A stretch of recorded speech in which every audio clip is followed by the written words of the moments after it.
Formal nang nagtapos ang mga police trainees na sumailalim sa Public Safety Basic Recruit Course o PSBRC Class 2023-02 Himaglasi sa Camp Brigadier General Salipada, Pendatun, Parang, Maguindanao del Norte.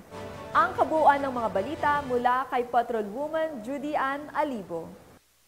Nagawa ang graduation ceremony ng Class Himaglasi sa Camp Brigadier General Salipada, Pendatun, Parang, Maguindanao del Norte, ito lamang ikadalawa ng Hulyo taong kasalukuyan. Pinangunahan ni Police Brigadier General Prexy D. Tanggawon, Probar Regional Director ang naturang seremonya na siya ring nagsilbing panauhing pandangal katuwang ang iba pang mga opisyales. May kabuang 292 ang nagtapos sa Bangsamoro Police Basic Recruit Course Batch 2023-02 Class Alpha to Foxtrot, Himaglasi. Binigyang parangal din ang top 1 hanggang top 3 na nakakuha ng matataas na marka sa buong klase at leadership award naman sa Class Battalion Commander. I survived the basic recruitment course, sir, because I think as long as you have determination and porsigido ka na makuha yung bagay na gusto mo, makakaya mo.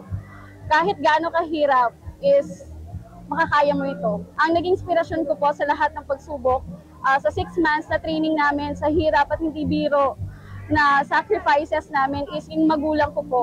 Yung magulang ko na laging nandyan, and of course, Allah Subhanahu wa Ta'ala who guided me. Labis ang tuwa ng bawat pamilya nang nagsipagtapos sa bagong karangalan na kanilang napagtagumpayan. Ipinahayag naman ni Regional Director ang kanyang mainit na pagbati sa mga nagsipagtapos at sa kanilang mga pamilya. Pinayuhan din niya ang mga ito na laging itaguyod ang pangunahing gampanin bilang isang kasapi ng Philippine National Police at palaging maglingkod ng may integridad, karangalan at katarungan. Mula rito sa rehiyon ng Bangsamoro, ako ang inyong PNN correspondent, Patrolwoman Judy Ann Alibo, alagad ng batas, tagataguyod ng Balitang Pulis. Maraming salamat, Patrolwoman Alibo.